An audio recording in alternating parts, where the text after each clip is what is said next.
What's up, y'all? Welcome to the Reality or Not podcast with the homie Ed. Homie Ed, you want to do an introduction? Um, not really. I know last time I didn't do one. Uh, Mm-hmm. I don't know one now. I'm just Ed. All Um, right. I'm from Cool. Muskegon. I All don't right. like long walks on the beach. I'm a Capricorn. Um, That's pretty that's good. fine. That's good enough. That's good enough. Okay. Long walks on the beach, like what? Is that, I can't I even. don't like long walks on the beach. So that ain't for the women. No, They ain't checking for that. Forget them then. I feel you. Hey, we wanted to have this conversation, get it started back from the week before. We're in different locations now. Ed back in, he hanging out in Detroit, and I'm back down in Atlanta. But just wanted to get the podcast up and rolling, make sure that we have some conversations. Our whole goal is to hopefully have something up weekly, and probably have them uploaded no later than Monday at the latest Tuesday. So all that being said, we can jump into it. Any hot topics you want to jump into, Ed? no, man. I'm just tired. I was like, Yeah, man. I Work ain't be been. doing that to you. I ain't working no more, so fuck them. So all that being said, is there let's go into it. Let's jump to the music. Is there any album out there that that's your favorite album, or one of your favorite albums, and just kind of talk and break it down like to why that's your favorite album? We talking all time or just recently? Nah, not no recent ones. I can't even think of no only album I could really think about that's recently released is the Kendrick album. We talked about that shortly last week, but outside of that, I mean, just your albums back in the day, whether it's I don't know, Nas, Jay, Snoop um, Doggy Kendrick, Style. Snoop, etc. So Me, Snoop Doggy Style. Like, it's okay. some other good ones out there. Reasonable Doubt, The Purple Hmm. Tape. Hmm. My favorite is just that Doggy Style album. Came out '93, the Tuesday before Thanksgiving. I remember I was Hmm. down south. Had to tell my cousin, we, tried to get it that Monday night before. She talking about we can come after work on Tuesday. I was like, nah, it's gonna be sold out. She didn't believe it. The lady told her, Hmm. yeah. So I went and picked it up. Doggy Style was just like, that was Snoop Hmm. first album. We had got introduced to him with Deep Cover and the Chronic album, and just, man, it was probably one of the best debut albums to me of all time. Probably my Yeah, no, favorite. that's dope. It's just it's crazy to see I remember hearing Deep Cover and thinking like, well, who is this guy? Because we didn't really, Dre had been going for a minute, NWA had disbanded and stuff like that. So then to hear Dre do something and to hear Snoop for the first time was dope as hell. So even when Dre was able to, I can't think of the next song right away, but I want to say it was Ain't Nothing But a G Thing. But when Ain't Nothing But a G Thing came out, it was just crazy because the energy behind it, it wasn't like no pumps in the bump or all I want to do is zoom and zoom, zoom, zoom, and your boom, boom type of shit. It was just really just some one hit, it was just some hard shit to hear back then. And then, like I said, I mean, I was never, as far as size, I never was like an East Coast, West Coast fan. I just like good music in general. So I listened to MC8 just like I listened to Biggie or like I listened to Wu Tang, I listened to Snoop. And that Snoop album, when it dropped, I mean, because you had it where damn near every single that Dre was dropping had Snoop on it, so it kind of built up the anticipation for it. So when it dropped, all he can do was not live up to it. It's almost like LeBron coming out, like LeBron living up to the hype of being a great player and stuff like that. Like it reminds me of kind of that, handing off and saying, okay, this is a great album. Cause that's one of the first albums that I can remember listening to front to back without barely any skips. Yeah, I did remember that the album. That was when they used to give the extra song on the tape, which is some bullshit. So like G's up, hoes. Was it G's up, hoes down? Or I think it was this is for the G's, this is for the hustle. So yeah, G's up, hoes down was on the tape version, but it wasn't on the freaking CD version, which is whack as hell. So, but no, that was like a dope moment in hip hop, just because I remember, and I was talking to this before, but I remember listening to Snoop and Wu Tang at the same time, and niggas is just like, oh well, almost like you got to pick a side, and it's like, nah, I just like fucking music. Like I don't care who it's coming from. If it sounds good, it sounds good. Like, you know, I mean, even to kind of piggyback off of that with Wu Tang. Wu Tang was something totally different than what we had ever heard of. So I mean, the dope part about Wu Tang was that for most kids that had watched karate flicks and stuff like that, it automatically drew me to it. I'm like, okay, oh, this kind of cool, So we hear in the karate chops and the samples and stuff like that. So that always, made it dope for me. And I'll use that album as my favorite, is one of my favorite albums from back then, just because of the impact that it had on the industry in general. With art from, Only Built for Cuba Links, Iron Man, such albums like that came Cal, off. And yeah, you said what? Cal, You said the Cal, Cam? Cal, Meth's album. Cam like Cameron? No, Meth's Oh, album. well, we ain't Best talking. solo You talking about the Cal? Yeah, the best solo album. No, we ain't talking about that album. That album didn't go the way that it should have been. And even Old Dirty's album, because Old Dirty was next, wasn't he? I remember Old Dirty, I think he dropped in Yep. February, and I want to say Meth dropped in like November with the Month of the Yeah. Man with Redman or whatever. So I think Old Dirty came out. I have to look at the date, but I think it was like February 26th. But whenever he dropped, like that was a kind of a, it was better than the Takal album.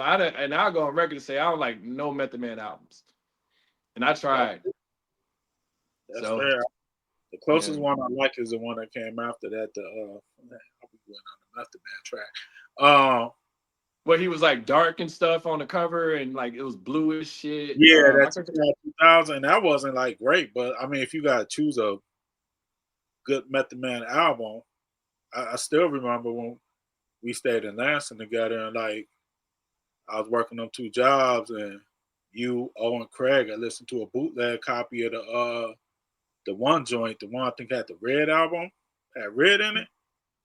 Are you talking about that one 316? What was the name? It was 2003 when it came out. All I know is like, man, y'all had listened to it, and I didn't get the word not to buy it. I went to Circuit City, bought it. Man, I came back later telling y'all, man, that album was trash, and y'all was like, man, you wasn't around when we listened to it.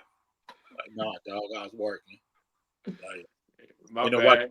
Heads up, not to buy that trash. I'm sorry. I still look. That household used to be so much good music. I remember y'all niggas was clowning me from when I bought Lil Wayne, man. I still never forget that, man. It was like y'all niggas was clowning me. Yeah, I was like, Lil Wayne. I was like, yeah, man, Lil Wayne, he's spitting on here. And y'all niggas was like, y'all wasn't feeling. What was the joint at that? Was it Fireman? I can't remember. I think it was Fireman at the time. Y'all niggas like, nah, nigga. First Carter album. Yeah, yeah. No, it wasn't Fireman. It was I forgot the name of that joint. It might have been. It wasn't Go DJ, was it? Nah, Go DJ was on there, but nah, it was. I can't remember the name of it, but I think it was Fireman. I gotta look back at it, but I just remember y'all niggas like, nigga, you bought Lil Wayne. I was like, nigga, like I heard him spitting, and that was literally the shift I feel like happened for Wu-Tang, for Lil Wayne within his career. I feel like Lil Wayne, if you look back at it, Lil Wayne probably had 2 or 3 different careers within his whole discography. You look at the wobbity wobbity Lil Wayne, and then you look at the, okay, I need to prove that I'm just as nice as the rest of y'all other rappers, and then it went to like mumble Lil Wayne, and then it kind of shifted back to that whole, I'm spitting again. But because at one point in time I was like, I wasn't feeling Wayne, when he was just saying anything on the track, Yeah. just You know, one of the what's the track with Rap like it. uh they know that nigga talk about he said something about shitting on the track, and I was like, man, that was whack. But anyway, get off Lil Wayne. But no, I fuck with Wayne. I fuck with back to the Wu Tang. I thought that the Wu Tang into the 36 chambers set Yeah, such a great foundation of, and especially too what they did with the record deals in general, like having everybody get their own record deals at other locations, so you ain't locked in into the one large record label like dictating your whole career. So speaking of that, and one of the things I have one of the topics I wanted to talk to was like, and you may have information on this. I think you have enough information, but do you feel like people still should be signing record deals? no, not to me. Unless you're like a major star, like if you're Wayne, if you're Jay, if you're I'm trying like if you're Kendrick, possibly, but like man, I think Mm-hmm. if you're an up and coming rapper, man, with the way the industry set up now, like man, you can drop anything and put it on a streaming platform. And I don't Mm-hmm. think a lot of artists, and I haven't paid too much attention to like deals and what they get now, but you know, I feel like their revenue is coming in from other streams like touring and all that. And say, Mm-hmm. and I don't know if record labels still do this because it's been so long since I really paid attention. But it was at one point where record labels were trying to push those 365 deals, where they got Mm-hmm. on everything that you were doing, your merchandise, your touring, and now, I mean, if you are up and coming artist, like you don't you don't necessarily need that, Right. and you Yeah, don't need to, and unless you're Kendrick, just announced his tour, like mm-hmm. Kendrick's gonna like, yeah, you can have that major label backing for that, but say you're I guess I'll say Killer Mike. It might not be the best example, but I guess even more indie artists, Mm-hmm. you can talk about that like that support on your own, and the record label is not really gonna help you with that support anyway. Half the time Mm-hmm. you gotta come with it already before they sign you to the deal. So if you're doing all the work anyway, why let the record label like get a cut of the hard work that you've been doing? Like why cut them in on your tour, cut them in on your merchandise, and so much of that you can do yourself. And unless you're ready to go to like that next plateau, like a Kendrick level or a J level or something like that, like I wouldn't worry about it. Like I wouldn't go to a record label until I was like really hot and needed the financing of I don't even know who the major record labels, a I Universal or mean, something. to give him more exposure. No, because I was gonna ask you that question, and I'm thinking like, from the record, like I don't have a problem with the 360 deals.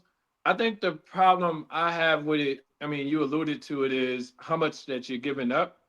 But Yeah, sometimes, like if the record label can catapult you to making more income or more revenue, like say for instance you're a three six, or you just a regular artist, and you're getting maybe, like, this is on the low end, but you're probably getting no more than $300 to $500 a show just because no one really knows you, you know like, I'm okay with if the record label can potentially get me, just say on the low end, can get me 5,000, right, but they're taking 2,500. It's right, like I'm still making 2,200 more a show than I would be if I was doing it with the 3 to 500. That's right. where I kind of see where it works, but you just got to be cautious of, and this is essentially what I gather from what you're saying, and this is my feelings as well. You have to make yourself hotter so you could get a better deal with the major labels.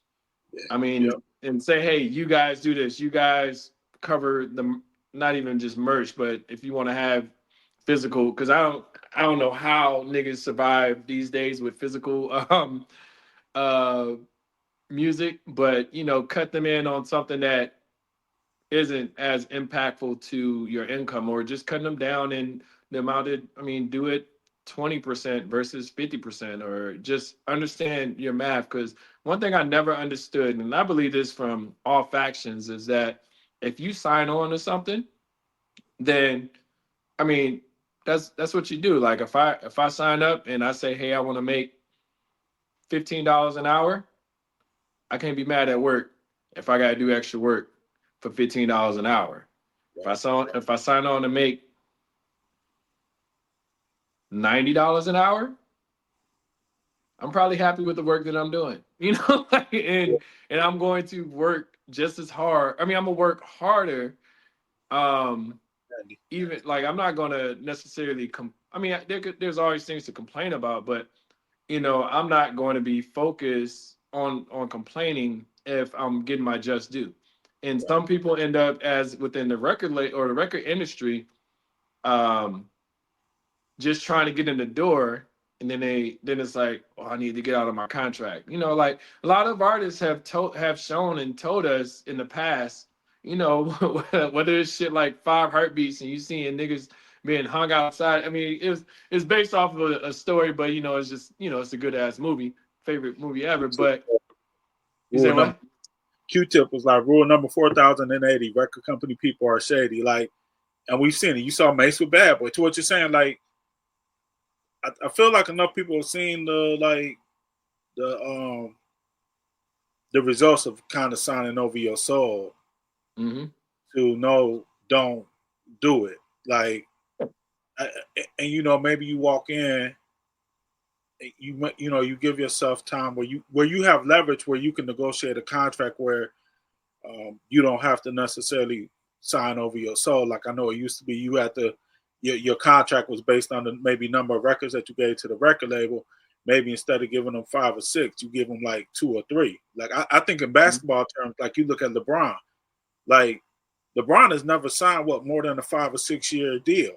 LeBron Mm-hmm. typically signed a 3 year deal, but that's because LeBron knows that like LeBron doesn't need to sign a 5 or 6 year deal because LeBron knows he's probably the best player to play the game. So Mm-hmm. 3 years, he'll be able to re up. He'll be able to decide if he wants to move or not.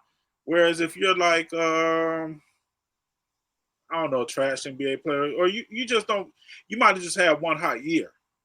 You're Mm-hmm. gonna sound like, and I ain't trying to shit on him, but like say somebody like I'm thinking about my man Bruce Bruce Bruce Brown Brown. Mm-hmm. played with Denver, and then he won the chip, and then he went and signed a big contract. Man, if you Bruce Brown, if after that Denver championship they come along out for you, I don't know, 6 years and 120 million, you probably take it because you don't know. You might not have another year, but if you're LeBron, you know that I signed this 3 year deal, and then I'm gonna come along 3 years later and sign another big contract because he's consistently done that out within his career. So just kind of circling back to the record industry, like I think artists should consider that. Like, don't put yourself into a long term deal. Like, and some of Yeah. that requires you having faith in yourself Yeah, because niggas was doing 6 album deals and shit like that. I think Snoop was under a 6 album deal. That's how he got out of the That's how he got out the No Limit shit. Like he ended up like No Limit still got paid off of, or No Limit Death Death Row. Row still got paid off of the No Limit albums. But once his deal was up, I think he did 3 albums with No Limit. He was Right. done, and then he ended up being a free agent. And that was one of the dope parts about Master P. And that's what I don't like sometimes within the industry in general, is that they like whenever, and I think I alluded to this in the last pod, but it's like whenever it's an issue with the record label, we look at the black people at the record label. You know what I'm Yeah. saying? Like we don't look at, like I said, Master P did a lot for people careers. Puffy did a lot for people careers. Um, just I mean, Jay did a lot for people careers. I was watching a pod with or just an interview on Math Hoffa with what's his name? Chris, young Chris. Oh yeah, yeah. Yeah, he was just saying how, Jay did more for us than anything, even when it was like, oh, Jay was biting his style or and all that stuff. It's like, no, like Jay was the flagship artist of Rockefeller. You know what I'm saying? Like, and it's just always interesting that, you know, when it's a problem, it's usually it's said to be the black people just because that's who we identify with most. So, hey, what was the dude name? Oh God, I can't think of his name. He used to play for Kentucky. He was supposed to re-sign with Dallas, and they offered him like it was like I think it was 4 years, 80 million. And he turned it down, and that nigga never got like a deal again. He had a box. I just can't think of the nigga name right now. He used to play Yeah. for Kentucky. Northern Knowles. Oh, yeah. Yeah, so Northern knows, it's stuff, it's situations like that that's interesting to see. Like this nigga had 80 million on the table, and the nigga turned it down, thinking he was gonna get more. You know what I'm saying? And he didn't. Like everybody's not LeBron, everybody's not KD, everybody's not Book, everybody's not. They don't have that flexibility um to move things around. Like they ain't AD either. Like these players, they're like AD. I think AD is what 31, 32 and can still dictate how much money he should make throughout Yeah. his career, or he go to somewhere else. But it's Schroeder was just, no. huh? Dennis Huh? Schroeder was similar. Dennis Yeah, Schroeder. yeah. Then in Florida, shit, 4 years for 84 million. Yeah. So I mean, he kind of screwed up the bag too. Yeah. What's my man from Indiana right now? He ain't playing that good. He's on the Olympics too. Halliburton. Yeah, Tyrese. Halliburton, man, man, and it's just interesting to see, like, man, you had such a upside type of year the year before, and then now you're kind of like going the other way. Like, I mean, he's struggling, and that's just amazing to me. Like, that's where people will say things about LeBron and say, well, you know, um, like he's padding stats or stuff like that. I'm like, nah, that nigga's just that good to be Yeah. able to sustain that long. Like it's crazy to see somebody. I mean, like see that talent, But then again, people kind of did it with Michael Jordan, until he started winning championships. It's like, well, he's selfish and blah blah blah, and that's just kind of how the game is played or the game is seen. So. You see that with Russell Wilson. Everybody says like he passed his stats to get the triple doubles and Oh, Westbrook. Westbrook, yeah. Yeah. Maybe he do, but I don't. I mean, shit. The average of triple double for a year though, that's a lot of stat padding. Like the fact that you can do it, because and who else was gonna do it if Russ wasn't gonna do it? I mean, Like, if your per is up and you like plus 20 plus 30, I mean the toughest like that stat is one of the unique ones that you can actually show how efficient you are on the court and how you impact the team. So it's just like when you lead, was it? I think he averaged what was it 4 years of triple doubles. I think so. Um, Yeah, yeah, so it's just like I mean it ain't just I mean you got to pass it to the right people. You got to man. be in the right place for the rebound. You got to score. And some of them. I mean, one time he had like it was like 20 and like 18 or 16 or something like it was some crazy stat all across the board. I'm like, nah, that ain't padding stats. That's just being an effective player. Yeah, that don't. Yeah, that don't happen just off of. Yeah, no, I was just looking at his numbers. It was like 4 out of 5 years he did like average of triple double 4 out of 5 years. And the year he didn't, he was at 27, 8 and 7. Like, dog, that's a lot of stat pattern for 82 games a year. Yeah, yeah, Like that. that's crazy. I mean, like you literally have to go out there and that dude. It's weird to see him now playing with Denver. Yeah, But it's kind of like I feel I feel like there's ageism that happened within the NBA that that I honestly when he went to LA, I don't know how this is gonna work. yeah, Just because LA LeBron needs the ball. yep, Like LeBron isn't an off the ball player. So why would you put him with someone that's a ball dominant player like Russell Westbrook? Like I thought that was just crazy. Now if you had LeBron playing with like a Chris Paul yeah. what's Trey last dude from Phoenix? Huh? Rondo, Huh? Raging Rondo. Nah, fuck that nigga. No, I'm talking about Trey used to play for Duke. Trey, I can't think of his name right now, played for Phoenix. But dude's a great ball facilitator. Yeah. And could get man, fuck Rondo. But Rondo won a championship with them niggas. Great But rock. huh? That's why I brought him up because I know you don't rock with him. Yeah, no, he all right. He cool. Just leave him out the conversation though. But so all right, let's pivot the conversation. We let's jump into 2 minute little spill with just one of your favorite people that's out there. I'm gonna give mine since you gave yours last week, and I'm gonna give my Yeah. love to I'm gonna buy my love to Sanaa Lathan. There You you know, go. she So you been she been ducking me a little bit. I've been trying to hit her up online and stuff like that, and following her photos and stuff. Since I remember seeing her in Blade, man. I was like, who's that pretty young woman in that movie?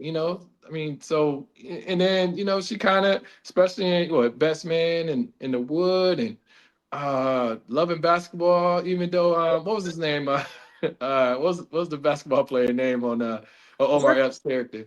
oh my, what was his name? I know he treated her so bad, especially when they had to play for love at the end of the at the end Yeah. of the movie.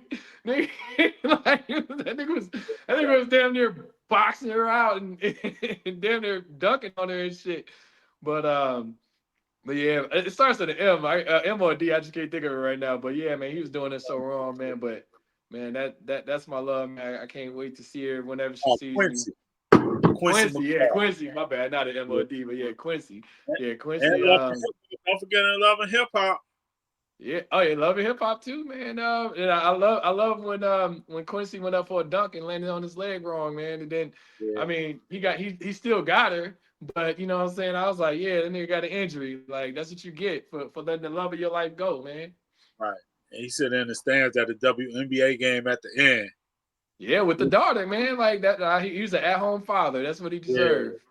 Yeah, man. So nah, man, that's the one right there. That's one of the ones. So I'll get into some other ones because I told you, Nia. When I see her, yeah. But Sanaa's up there. She low key like you don't, for me, like you said, Nia was. I think we talked about Nia was like what 91, 92, like mm-hmm, like high school for us, and then we got to college, and you started seeing like Sanaa, like I mm-hmm. said, the best man, and she was just popping up in them little supporting roles, and you were like, oh, she kind of bad. Like I can respect that, man. Like I mean, you can't have Nia, obviously. So I respect We'll that. figure it out. So understanding that you understand you can't have Nia, like I don't think Sanaa's a bad like second choice for you. Like if I can have so Nia, I get leftover Nia. So I'll say this about it, I get leftover Sanaa. So Sanaa, I remember Sanaa was in that whack ass movie. It was like an HBO movie with Wesley Snipes. And I was like, why is she in this movie with this nigga? I can't think of the name of it. I just remember he smashed while he opened up the refrigerator and shit. And I'm like, nigga, like, what the fuck, man? Why you fucking with him? You know, fucking Quincy. Uh fucking with no, not Omar. Who's the man? Oh, Tay Diggs and yeah, motherfucking Brown Sugar. Like, yeah, stop fucking with them niggas. Fuck with the real one. yeah. She even in Best Man, like I mean, her man was secretly in love with Nia. But Nia, wasn't trying to hear about no goddamn peas, Like Nia was like, "Fuck you, niggas, talk about this shit. What we gonna do?" Nia was Yeah, ready. yeah. So, Yeah. I mean, but motherfucking, like, yeah, I like now. She's a real good choice. She's a real good choice, man. I I can thank you, respect. appreciate it. I got another one for you, but I'll save it to the next pod. But Okay. so now we go pivot. One thing I want to talk about, and we've always talked about this in the past, is The Wire. So I always thought The Wire was one of those because people have conversations on if The Wire or Sopranos or Breaking Bad, and I always still lean towards The Wire just because of the whole concept of it was dope to me. You Yep. look at it from a five episodic way that it was split up, where you're talking about the hood, then you're talking about the blue collar workers, then you're talking about the government, and then you're Yeah. talking about the school systems, and then you end it with how media portrays all of it. So it was always dope to see all of the angles that it was hidden, and then the impact that it had because there wasn't no happy endings. Like No. a lot of people think like, well, shows have to, finish off this way. I was like, nah, like, you know, Michael was damn near Omar. You know what I'm saying? Like just, seeing the shift from, Avon to Marlo to the whole what was the name of the crew that they called it? Where they had everybody organized crime. The what it I wasn't the forgot the coalition. name of it. But essentially they were trying to organize it versus like Marlo Yeah. fighting against them, and then even the higher powers on where they got to connect from, just and Yeah. then even the schools, like that was probably the fourth season was my favorite one with with the kids, because it was kind of like you see kids and how they end up going into the system or how they end up changing their lives. Like one of the things that really stood out to me from that season was when my man, not was it the lieutenant, who got Bunny. fired from Amsterdam. Talking about Bunny. Bunny Colvin Yeah, took in Bunny. naming. Yeah, yeah. With Yeah. Bunny, he was like he had brought him into the police station. They had him in there with like a 17, 18-year-old, and the dude like he was beyond repair almost, so he's like, no, you got to target a lot younger, Yeah. because like you target this age, you're really not going to get it's already embedded and deep within the scene. So but what's your take on it? Well, like I think you're right that there are no happy endings, but probably the happiest ending of the show. So I think Naaman ending up with Bunny because you saw him Hmm. briefly in like season 5 where he had been at some little speaking. I don't know somewhere where I think he was speaking where like when you took those 4 boys when you started season 4, Naaman, especially being the son of Weebay, you didn't think Hmm. Naaman was gonna like go that route. And then I think Bubbles. Like we Hmm. saw Bubbles struggles all throughout. Like and it Hmm. finally hit the low point when the young boy Sherrod, I think. When the young boy Hmm. Sherrod died, and then I think they went to season 5 and it was just like Bubbles finally like getting clean and sober and everything. But I Hmm. think it's fun. So for me, my favorite season, and I probably do it just like to be like a devil's advocate. It's probably season. It can switch, but season 2, because I think Hmm. season 2 was underrated. Like I think a lot of people Oh, are like, very, very, very people are much so. like they like it was about the blue collar class. Honestly, a lot of people like black folks is like, man, it was too much of the white folks, and it was Hmm. like not really realizing how intertwined it was. Like they were the work on the docks goes back to the drug game because that's essentially like the connect, and Hmm. with the Greek and all of that, which ties into Prop Joe getting that connect, and that ties into like the rest of the series with the co-op because the Hmm. co-op is getting their supply from the Greek, who we met in Yep. season 2, who Hmm. initially was getting his supplies from the docks. Hmm. Um, but I think you even go season 2 even more like we see D'Angelo get killed, we see Stringer becoming a bitch ass nigga that he is, like. Uh, I like Stringer, man. Nah, I mean, I know. See, so my beef with Stringer, this should have really Hmm. been the top. My beef with Stringer is okay. Season 1, yeah, he was probably right to kill Wallace because Wallace, nobody knew Wallace was snitching, but Wallace did disappear. But still, you ordered to hit on Wallace, and I'm with Hmm. D'Angelo. Man, where's Wallace? That's all I want to know. String, where's Wallace? Who the fuck is Wallace? Um, and, and then, man, and then like with D'Angelo, man, you dirty Mac, and you take his girl, you have him killed, you all hugged up at the funeral. Like Hmm. Stringer to me had done so much that like it could only end for him that way. Like he finally everything finally gets caught up. Um I String mean, just D'Angelo did snitch though. huh? And D'Angelo did snitch he though. ended up being a snitch. See, Right. like Avon gave, I think Avon gave No, I said String. D'Angelo's. D'Angelo snitched too. Man, he did. So he did. Yes, he did. Mm-hmm. But then his mom came and talked to him, and he took those years. And all he told Avon was, "Let me be." That's all No, he I had to mean, do. he told them niggas that Weebay was down in Philly. Yeah, but I mean, Weebay all right, man. Weebay had his fish in prison after he got past the security guard. But we talking about snitching. Ain't that what Stringer did to Avon in season 3? Avon snitched on him. No, Avon followed the code. Like Avon brought Avon Brother told Moose. them niggas where to go kill that nigga. That nigga snitched to the police, to the streets. Yeah, because String had been fucking up. If Stringer would have told Avon that we getting our supply from like Prop Joe, Avon probably would have been pissed sitting there in prison, but he would have never sent Brother Muzon down to protect their corners. And so Fair then, statement. so then, String sent Omar on Brother Muzon on some bullshit, telling him they killed his boy Brandon. Like, this is all String just doing a line of things that like led up to it. They're like, so then when Brother Muzon approached Avon in the barbershop, man, Avon ain't got no choice. I mean, he got a choice, but I mean, man, your boy he done Avon Avon put his hands in too many like pots. Like Avon and Stringer. Stringer, my fault. I said Avon Yeah. Stringer. Yeah. See, Stringer, I look at Stringer like this, right? Stringer was he went to trying community to college trying to get an education.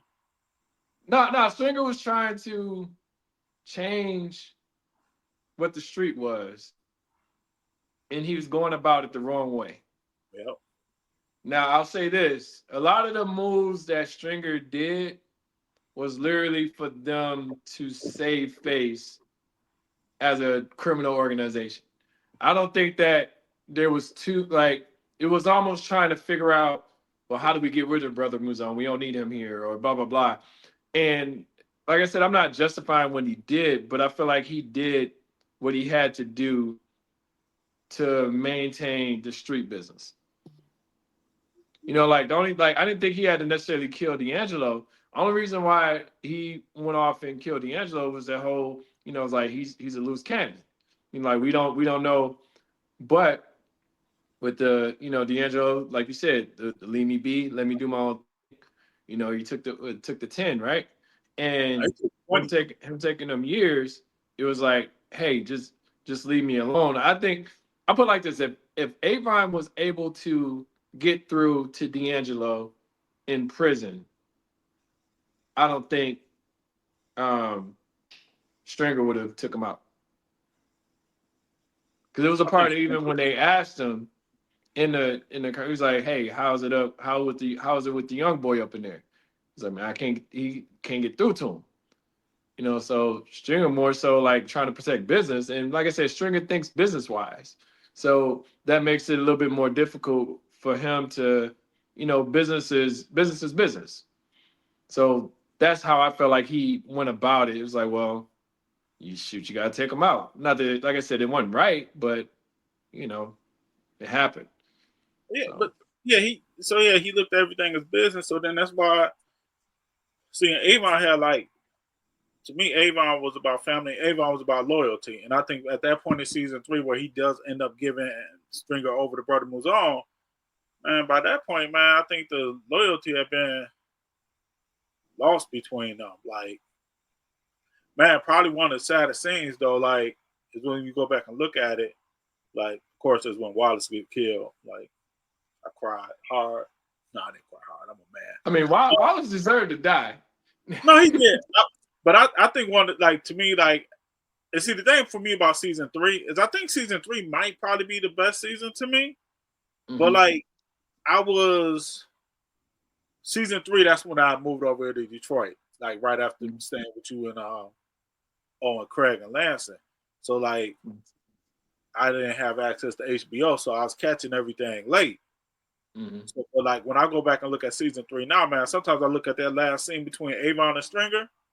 I'm like, and you looking at it and you knowing like this is goodbye, and they probably Mm-hmm. both saying goodbye to each other, but they Mm-hmm. don't know they saying like Avon know Yeah. he's saying goodbye to Stringer because Stringer about to get killed. Mm-hmm. Stringer saying goodbye to Avon because he know he about to get him locked back up, Mm-hmm. but they don't know that like the other one to set the other one up, and it's just Yeah. like seeing that. I'm like, damn, that's kind of emotional, man. That's like Coach Chiefs dying. It gets tears. Yeah, it's that look in your throat. It's like it's like dang, but nah, I'm with you. What I overall with the Wire though, man. The Wire is probably like I said, like I don't care what they say about the homie Bill Cosby.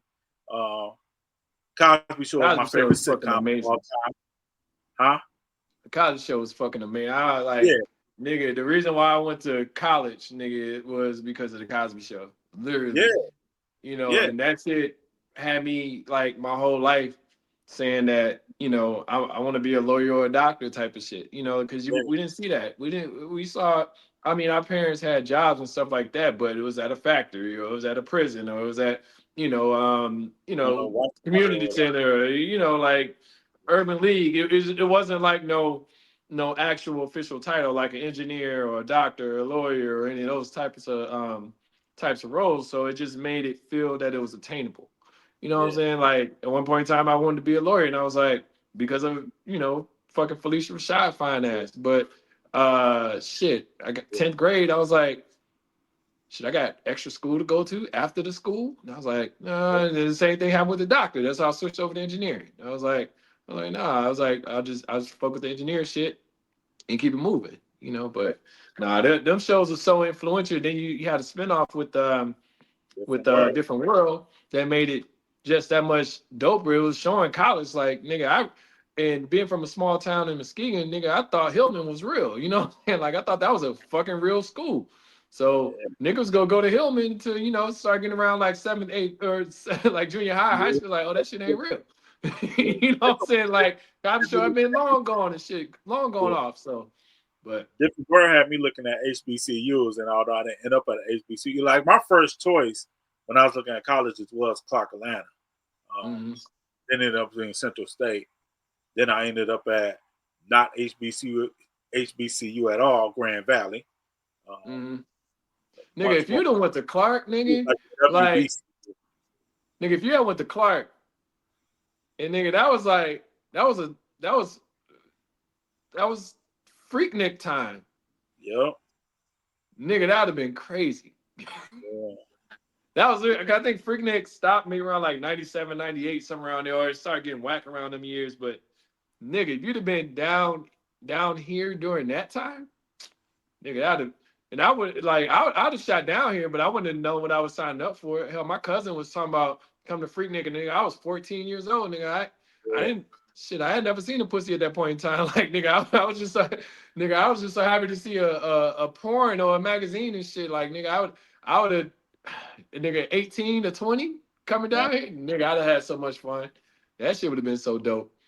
it was probably for the best. Like, I mean, I've never been like the chick magnet type, but like, I probably would have been out. Like, Yeah, you got man, I don't know, man. I would have came out of free. I would have been down in Atlanta, man.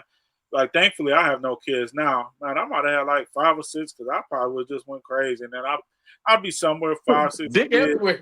Some dick, dick, like no, dick. no money, like, and because my mama raised me right, trying to take care of all my kids, because I ain't got it in me to be a deadbeat, like, and just deny it and disappear on them. You'd had to drove a kids down. Just Man, nigga, but but look, condoms were huge back then. Like you didn't want to. they were. So hopefully you'd have wrapped up back then instead of just shooting up everybody club. Hopefully, I would have, but I mean, I'm just glad I don't have to like know. I mean, it would have been nice though. Yeah, but Mhm. yeah, Yeah. I mean, Grand Valley was cool. No, Grand Valley was cool. I shot that nigga. I remember it was a step show in Outcast, nigga, and I think the Yeah. tickets was like $6 or $12 or something like that. It was something You crazy. got a ticket to the step show. You got a ticket to the Outcast concert. It It was like Yeah, the shit was no more. It wasn't no more than $12 from what I remember. it wasn't. Yeah, like that was my freshman year. They brought LL, R. Kelly, I think Escape, I think that group Solo. And I I was think there. y'all, yeah, because you, Yeah.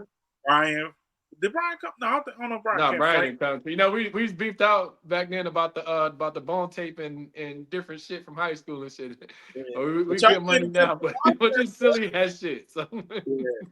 Y'all came together for the Outcast joint though. yeah, we came They for the had Outcast. they You had say what? uh they had Ghost and Ray up there. Mm-hmm. Um Bill Bill Cosby was up there. Because my mom and Damn, sister man. came for that one.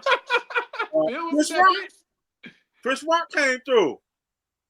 Man, Damn, actually, nigga. Rowdy had some decent stuff, which is surprising being in Nigga, Allendale. I remember the Roots came to Michigan State with Yeah, with Jill Scott when Jill Scott had like Jill Scott was just starting to bubble. But okay. they came to Michigan State. The concert was $6. So and niggas was like volunteering to do security because niggas didn't want to pay $6 and shit. It was crazy. That's Like wild. shit, I don't know if you ever seen that video with when Eminem, like that's one of my biggest regrets not being able to go to that show. But when they did the filming of 8 Mile, or not the filming, but they showed 8 Mile on campus. Yeah. And then like and it was on MTV and everything. Like they had like a little show about it, but then at the end of the show, like the screen went up and Eminem came out and did like I think they said he did like 8 or 9 songs or something like that. You know, this is like Eminem, the top this Eminem at his finest, and you got to think, was it the year later? You know, you talking 50. You know what I'm saying? So, cause you know, I don't know. If, we went to that show together. Then we the Eminem Bill. 50 and Missy. Yeah. Yep. Shit was Was that fucking at Esco Ford Bill? Field. Shit was $59. I still remember that shit to this day. Cheaper than a mug. Yeah. 59 fucking dollars. That shit was dope as hell. Like we'll never get no shit like that. Like niggas be like, yeah, you like to go to concerts? I'm like, yeah, but I ain't about to bust it down for a nigga to get to go see a show and shit. Fuck that.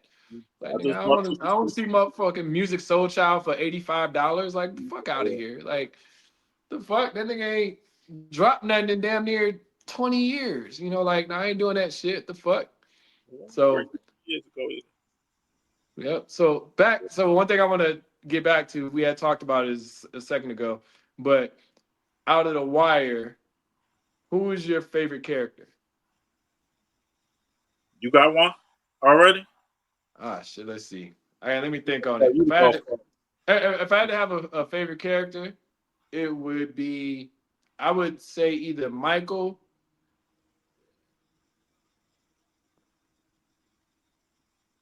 I'd say Michael or Weebay.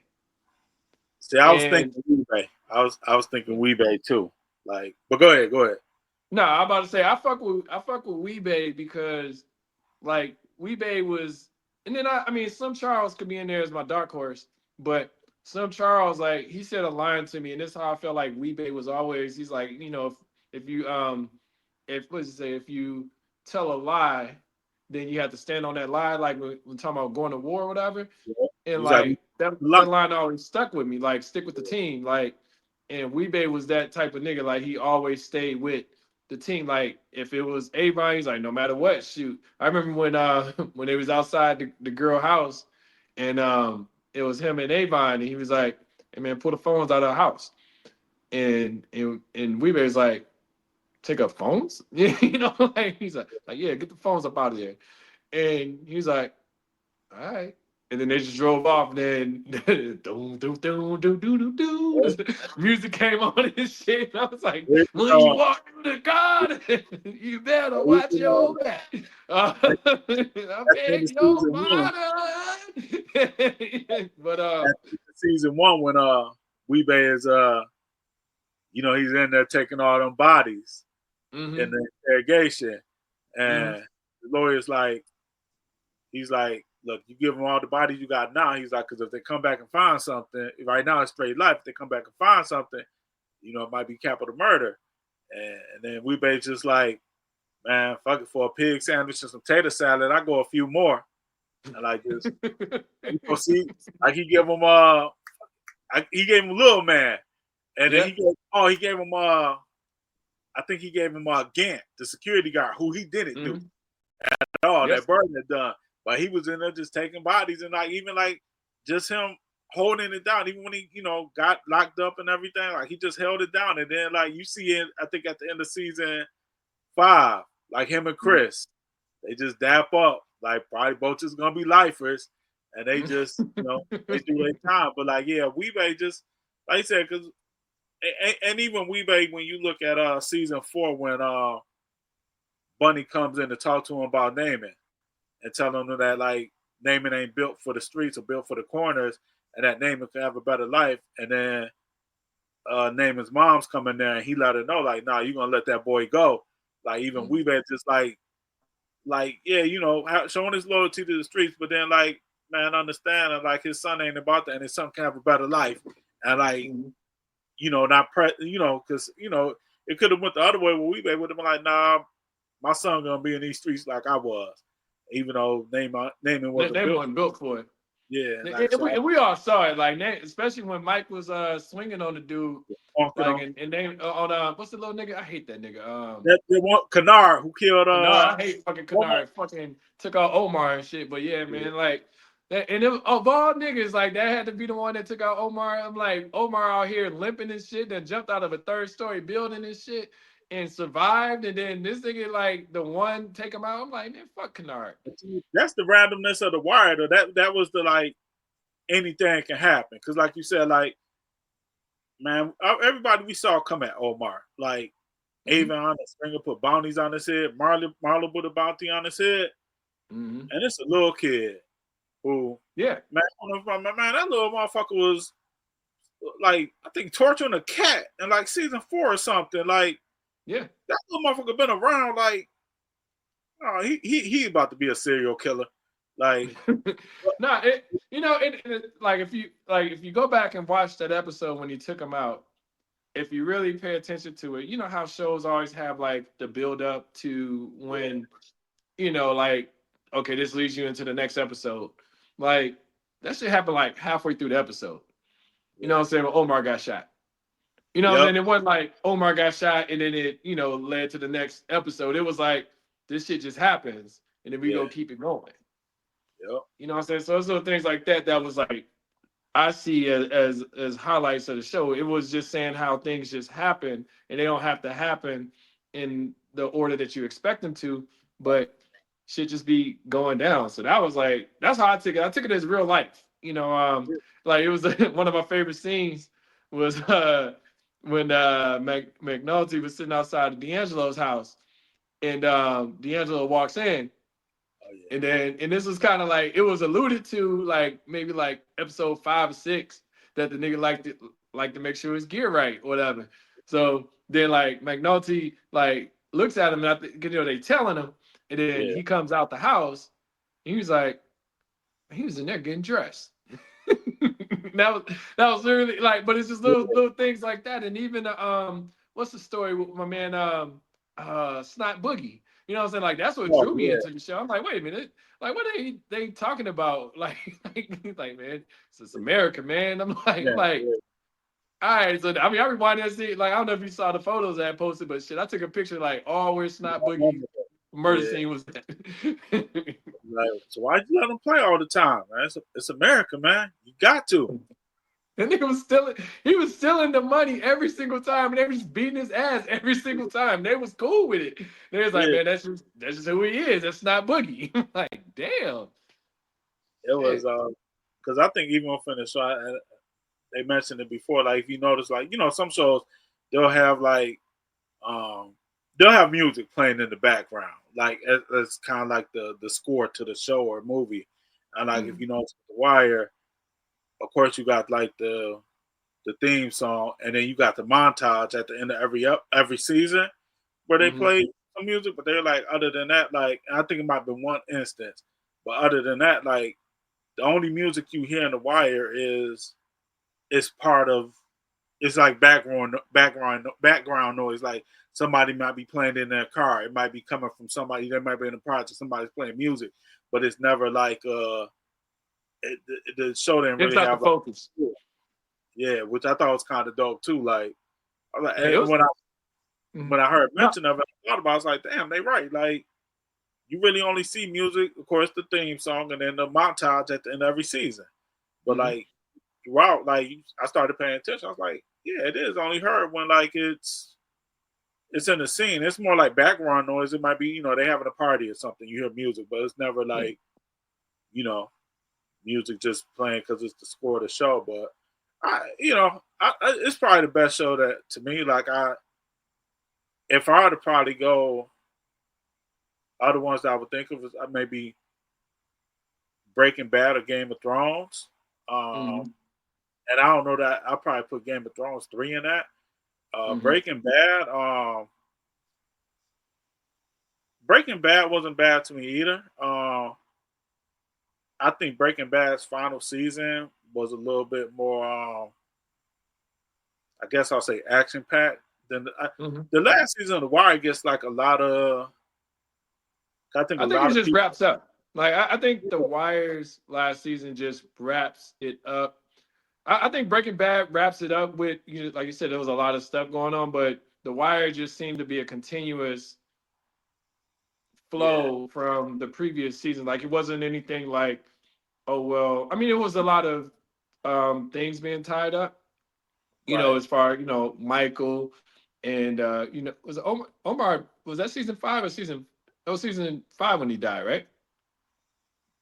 Yeah, yep, yeah. Because Marlon and them were on the manhunt for him. Yep. And then Bubbles cleaning up. Um, uh, what's old girl? But then most of that was in the montage. But with old girl becoming a judge, um, what's the name becoming a lawyer. Which sad he died or whatever. I didn't realize he was the voice of one of the dragons on what's the show? Ah shit, what's that show? Ah, Lieutenant Daniels. He was the dragon on what's the show I'll be watching? Comes on Prime. It's a cartoon. I'll think of it in a second. it's But not that back in huh? it. Is it the Huh? Vox Machina or whatever it Vox is? Machina. Yeah, Vox Machina. Yeah, he Okay. was one of the dragons on there, or whatever, but he died and shit, so he ain't gonna be on there no more. Um, Yeah, but anyway, but yeah, I mean that's literally one of the greatest shows. And I said I like Breaking Bad. One thing I have a hard time with Breaking Bad is rewatching it.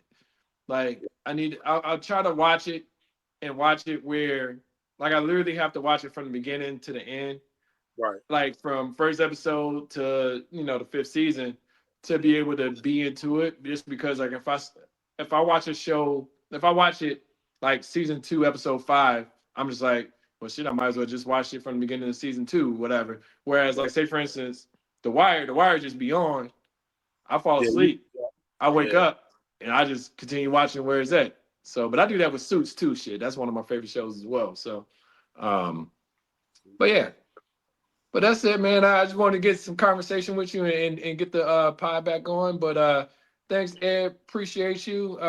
Thanks everyone. Hopefully you get a chance to watch. You say what? Thanks, Sean. I appreciate you too. Yeah, man. Not a problem, man. Anytime, man. You're a great person. We'll get to it the following week, and thank you all for tuning in. Talk to you soon. All right, peace.